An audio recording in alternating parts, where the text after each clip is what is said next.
Story 1. The Cat Who Knew Too Much. I grew up in a sprawling, split-level ranch house in the suburbs of Minneapolis. We had a cat named Barnaby, a massive, grumpy Maine Coon who acted more like a guard dog than a feline. Barnaby had a routine. Every night at 10 p.m., my dad would put him in the finished basement. Barnaby loved it down there. It was cool in the summer and warm in the winter thanks to the furnace. He had his bed, his food, and free reign of the rec room. But 2 weeks ago, Barnaby's routine broke. It started on a Tuesday. I picked him up to carry him down the stairs. Usually he'd purr. This time he stiffened. His claws dug into my shoulder, and he let out a low, guttural growl that vibrated against my chest. I put him on the landing and opened the basement door. Instead of trotting down the carpeted stairs, Barnaby hissed into the darkness below. He arched his back, fur standing on end, and bolted back into the kitchen. Weird, I muttered. I checked the food bowl at the bottom of the stairs. Full. I checked the litter box. Clean. I shrugged it off, grabbed Barnaby, and tossed him down, gently. I closed the door quickly before he could run back up. For the next hour, he screamed. Not meowed. Screamed. He threw his body against the door, scratching at the wood like he was being hunted. My dad eventually got annoyed and let him sleep upstairs. The next night, the smell started. My mom complained that the basement smelled musky, like wet dog and stale sweat. We assumed a raccoon had gotten into the window wells, or maybe the sump pump was backing up. My dad went down, sprayed some Febreze, and called it a day. That night, I woke up around 2 a.m. I needed water. As I walked past the basement door in the hallway, I felt a draft. The door was open a crack. I knew my dad had locked it. He was obsessive about locking doors. I reached out to close it. Through the crack, I saw movement at the bottom of the stairs.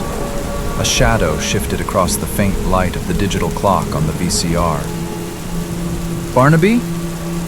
I whispered. But then I felt something brush against my leg. I looked down. Barnaby was right next to me in the hallway, staring into the dark basement with dilated pupils. If Barnaby was here, what was down there? I slammed the door shut and locked it. I told myself it was just the house settling. 2 days later, things escalated. My dad realized his toolbox was missing from the workbench downstairs. Then, a block of cheddar cheese vanished from the basement fridge. We blamed my little brother, Tyler. He denied it, crying, saying he was scared of the basement because of the breathing man. We told him to stop making up stories. That Saturday, my parents went out for dinner, leaving me, 16 at the time, home alone with Tyler. I was in the living room playing video games. Barnaby was on my lap. Suddenly, Barnaby's ears swiveled toward the floor vent. He let out that same low, demonic growl. Then I heard it. Cough. A dry, hacking cough coming directly from the vent. I muted the TV. The house was silent. Scrape. Scrape. The sound of something heavy being dragged across the concrete floor below me. I grabbed a baseball bat and my phone. I didn't go downstairs. I wasn't the hero in a horror movie. I went to the kitchen, where the basement door was. I put my ear against the wood. I heard heavy, labored breathing on the other side. Someone was standing on the top step, right behind the door. My heart hammered against my ribs. I reached for the deadbolt to make sure it was engaged. As my fingers touched the metal lock, the doorknob turned. Jiggle, jiggle, violently. "Who's there?" I shouted, my voice cracking. The jiggling stopped. Then a voice, raspy and deep, whispered through the wood. "Let me out! I'm hungry!" I grabbed Tyler and Barnaby, ran out the front door, and called 911 from the neighbor's lawn. When the police arrived, they kicked the basement door open. They found a man. He was emaciated, wearing filthy rags that used to be clothes. He had created a nest behind the furnace using our old camping gear. He had been living down there for 3 weeks. He had been eating our food, using our downstairs shower, and watching us through the floor vents. The musky smell? That was him. The missing toolbox? He had used the screwdriver to take the hinges off the storage closet door so he could sleep inside. The scariest part? When the police dragged him out, he looked at me and smiled. His teeth were black. "Your cat knew," he wheezed. "He saw me the first night." Barnaby passed away last year. But to this day, I can't walk past a basement door without checking the lock 3 times. And if a cat hisses at an empty room, I listen. Story 2. The Extra Actor in Sector 4. My family owns a fairly large farm in rural Indiana. Every October, we turn about 10 acres of our cornfield into a haunted attraction called the Harvest of Screams.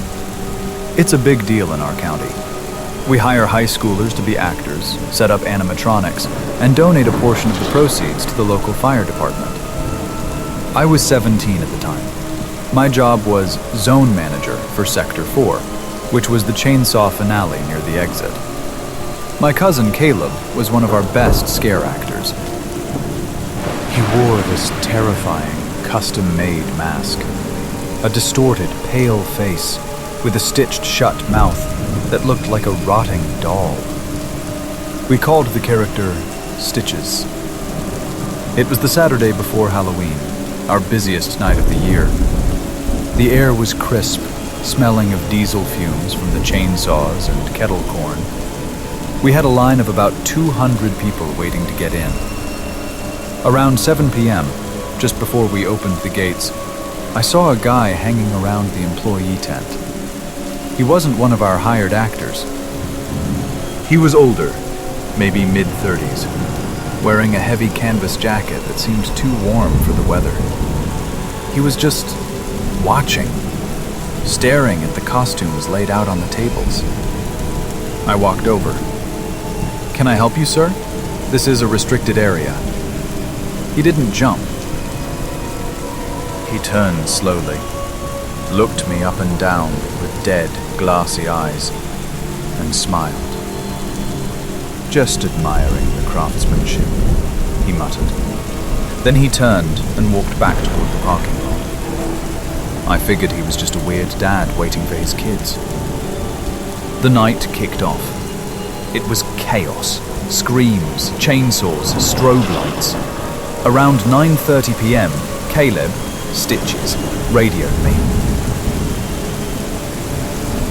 "Hey Jake, I'm gonna take a leak. I'll be back in 10. "Copy that," I said.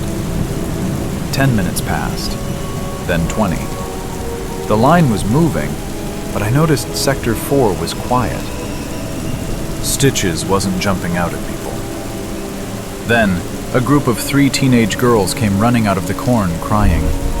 Not the fun, scared crying. Real, hyperventilating panic. I stopped them. "Hey, you guys okay?" "That guy," one of them sobbed, pointing back into the dark rows of corn. "The one in the doll mask. He didn't just scare us. He grabbed my neck. He pinned me against the stalks and whispered that he was going to follow me home."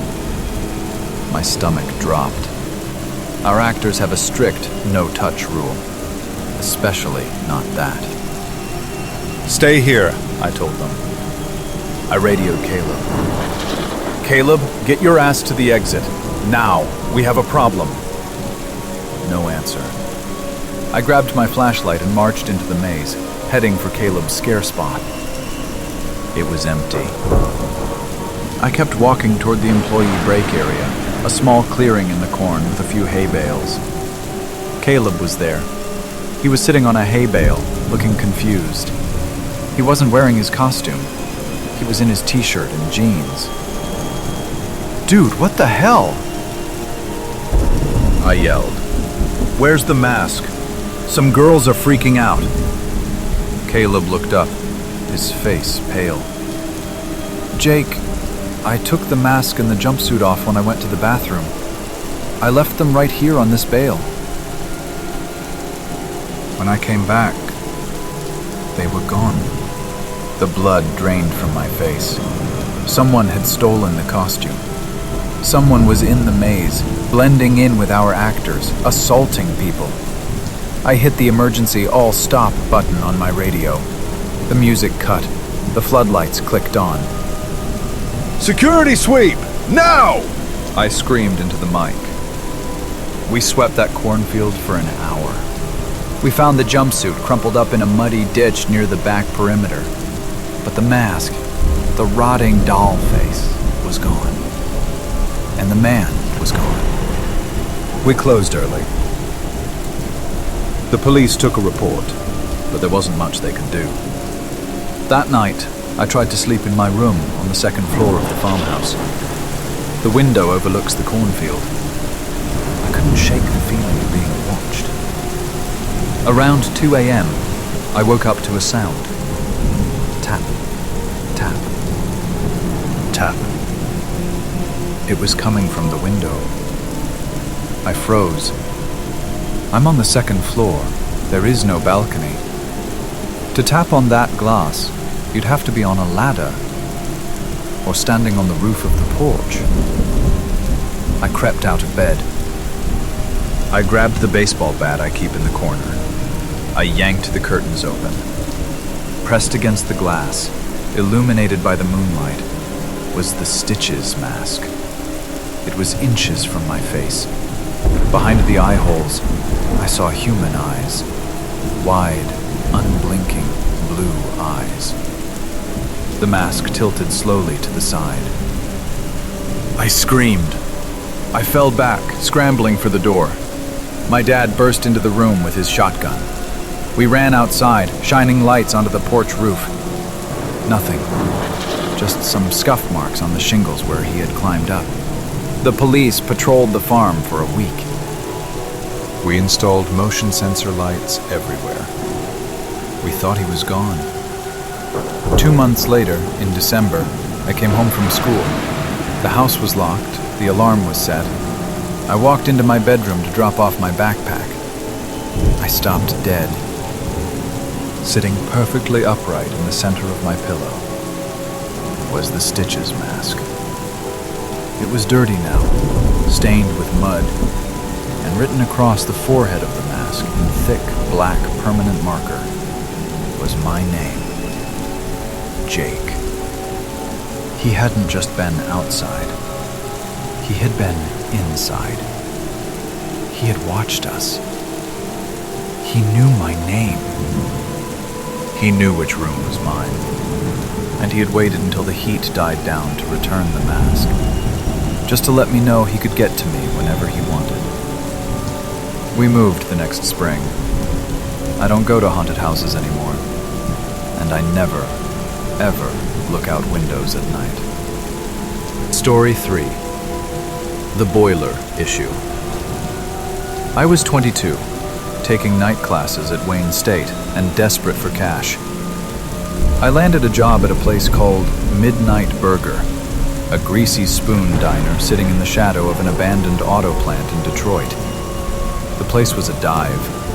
Sticky vinyl booths, flickering neon signs, and a clientele that consisted mostly of third-shift factory workers and insomniacs. The manager, a sweaty, nervous man named Sal, hired me on the spot. Just keep the coffee fresh, and don't ask questions about the regulars, Sal told me. He had dark circles under his eyes and always looked like he was vibrating with anxiety. My shift was 11 p.m. to 7 a.m. It was usually quiet, which gave me time to study. But about 2 weeks in, I started hearing the noises. I was mopping the kitchen floor around 3 a.m. The diner was empty. From beneath the heavy rubber mats and the concrete floor, I heard a sound. Thump. Scrape. Thump. Scrape. It was rhythmic, heavy, like someone dragging a dead weight across the floor. I paused, leaning on the mop handle. The sound continued for maybe a minute, then stopped. I figured it was the old plumbing, or maybe rats in the walls. It's Detroit. Old buildings make noise. But it kept happening. Every night, around the same time. One night I asked Sal about it. "Hey boss, the pipes are making a hell of a racket downstairs. Do we have a basement?" Sal dropped the stack of plates he was holding. They didn't break, but the clatter was loud. He spun around, his face pale. "No," he snapped. "No basement, just a crawl space for the boiler. It's sealed, don't worry about it." He was lying. I knew he was lying because I had seen the heavy steel door in the back alley, padlocked from the outside.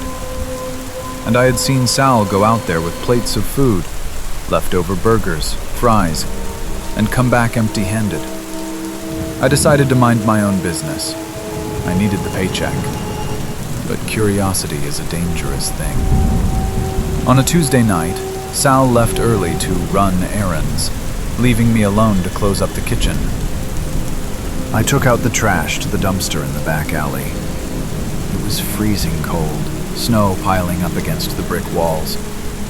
As I tossed the bag, I looked at the steel door to the crawl space. It was flush with the ground, next to a small ground-level window that had been painted over with black paint years ago. I walked over to the window. The paint was chipping. There was a tiny scratch, maybe an inch wide, where the light from inside was leaking out. I knelt down in the slush. I put my eye to the scratch. The room below wasn't a crawl space. It was a full basement, lit by a single bare bulb hanging from the ceiling. It was filthy. Mattress on the floor, buckets, trash everywhere. And sitting on the mattress was a man. He was massive. He had long, matted hair that covered his face, and he was shirtless despite the cold. His skin was covered in grime and scratches? No, scars. He was rocking back and forth. Thump, thump. And in his hand, he held a large, rusted screwdriver. He was scraping it against the concrete floor. Scrape, thump, scrape. Suddenly, he stopped rocking. He snapped his head up. He looked directly at the window. His eyes were yellowed and wide, pupils dilated. He didn't look human. He looked like a cornered animal. He didn't scream. He smiled, a wide, broken-toothed grin. Then, he lunged at the window. Bang! His forehead slammed against the glass, inches from my face. He started licking the glass, dragging his tongue over the spot where my eye was. I scrambled back, slipping on the ice, and ran back inside the diner. I locked the back door and hyperventilated in the kitchen until Sal came back. I confronted him. I was shaking, terrified. "Who is that, Sal? Who is in the basement?" Sal broke down. He started crying right there next to the deep fryer. "It's my son," he sobbed. "It's Mikey. He got into some bad stuff. Drugs. PCP. He hurt people, Leo, badly. If he goes to prison, they'll kill him. I'm just trying to protect him. I'm trying to get him clean. He begged me not to call the police. He offered me a raise. He swore Mikey couldn't get out, that the door was reinforced steel. I didn't know what to do. I felt bad for Sal. He looked broken. So, like an idiot, I agreed to finish my shift and forget about it. I planned to quit the next day. I finished closing up around 5 a.m. Sal had gone into his office to sleep. I walked out the front door to my car, parked in the lonely, snow-covered lot. As I unlocked my driver's side door, I heard a sound that froze my blood. Click. Clack. The sound of a heavy padlock hitting the pavement. I looked toward the alley. The steel door was wide open. Standing at the mouth of the alley, illuminated by the flickering street lamp, was Mikey. He was shivering, steam rising off his bare shoulders. He was holding the screwdriver. He saw me. He tilted his head, that same demented smile spreading across his face. "He forgot the lock," Mikey whispered. His voice carried across the lot like the wind. He started to run. It wasn't a normal run. It was a loping, shambling sprint, like a wounded bear, but terrifyingly fast. I dove into my car. I fumbled with the keys, dropping them on the floor mat. "Come on, come on!" I screamed. Mikey reached the car. Smash. He headbutted the driver's side window. The glass spider-webbed, but held. He raised the screwdriver and stabbed at the glass. Thud, thud, thud. The tip punched through, missing my shoulder by an inch. I found the keys. I jammed them into the ignition. The engine roared to life. I threw it into reverse. Mikey grabbed the door handle, trying to rip the door open. He was screaming now. Incoherent, rage-filled shrieks. I floored it. The car spun on the ice, swinging the front end around. The force threw him off. He rolled across the asphalt, laughing the whole time. I sped out of the lot, running a red light, and didn't stop until I was 10 miles away at a police station. When the cops raided the diner, they found Sal unconscious in his office. Mikey had beaten him with a frying pan before escaping. They found Mikey 2 days later hiding in the sewers under the auto plant. It took 4 officers and a taser to take him down. Turns out, he wasn't just on drugs. He was a suspect in 3 violent assaults in the city. Sal had been harboring a fugitive. I still have nightmares about that sound. Thump, scrape, and the sight of that screwdriver punching through my window. I don't eat at diners anymore, and I always check the back seat before I get in my car.